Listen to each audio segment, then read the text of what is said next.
So the altar, in order for the altar to be a working generator, it needs to have a representation, libation of water.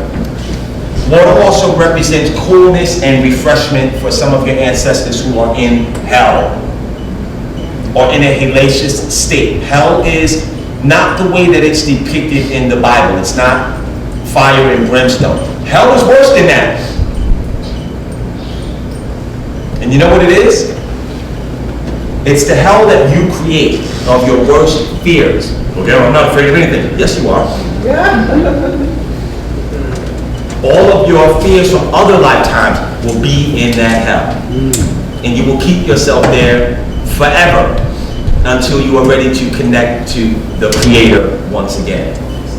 Yes? Some of our ancestors are in that hell. How do we get them out of here? We send them ancestors because there are also hell gods.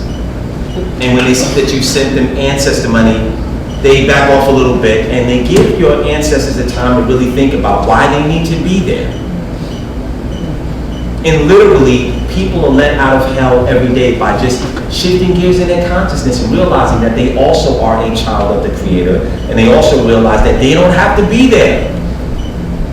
There was an interesting study of people who committed suicide and jumped off the Golden Gate Bridge. It's the highest suicidal site on the planet. For some reason, people like to kill themselves and jump off. Some people didn't die though. So what they did was they interviewed those people, and you know what all of them said? They said, I'm so glad I didn't die because halfway down I realized I'm crazy for doing this and I would not do it again. The other people that died, they realized it, oh my God, too late, your pizza. Is it possible that that bridge to the Golden Gate? Yes. What are you saying? Say it again, say it loud. So is it possible that that bridge is a bridge to the Golden Gate of hell? I'll give you another example. Have you ever heard of that song, Highway to Hell? I've seen people pumping that out of their cars.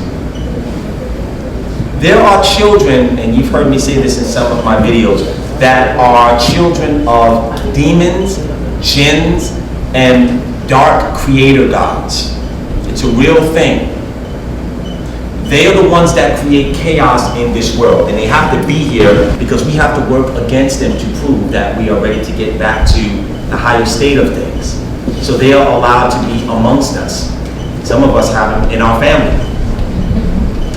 Now, I've actually heard some people question the Jade Emperor. There's an Asian god on there.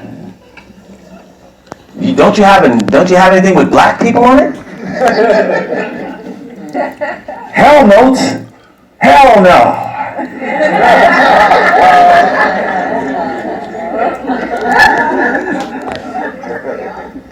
So, what I politely pose to people is that, first of all, we have to get beyond our prejudice. We have to get beyond our dislike of anything that doesn't look like you. Because what if the God said, if he's not green, I'm not dealing with you?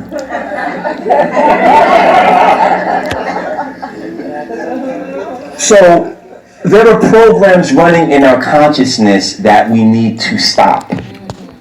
Racism is one of them. Prejudice is another. Spirit of lack is another. I have the proof that substantiates the fact that this Asian god has done more for our ancestors than some of the other gods that you might have been praying to. This is the Jade Emperor. And by the way, somebody said, well, I don't want to use that. Then I say, pull the money out of you. There's a $20 bill. Who's on that bill? You're not on it. And you spend it every day. And you work hard for it, don't you? So why would you be prejudiced against a God that answered your ancestors? Because our ancestors said, you know, we're tired of struggling. We like the candy, we like the flowers and the fruit and the Juneteenth and all of that stuff. That's cute. But we need more. So some people are so deeply entrenched in their habits that they don't want to introduce something that's new. And that's a recipe for failure. Because everything in the universe has to grow, including you. But some people will willingly, voluntarily stay in stagnation and not grow. And that's the opposite of what the Creator of all intended.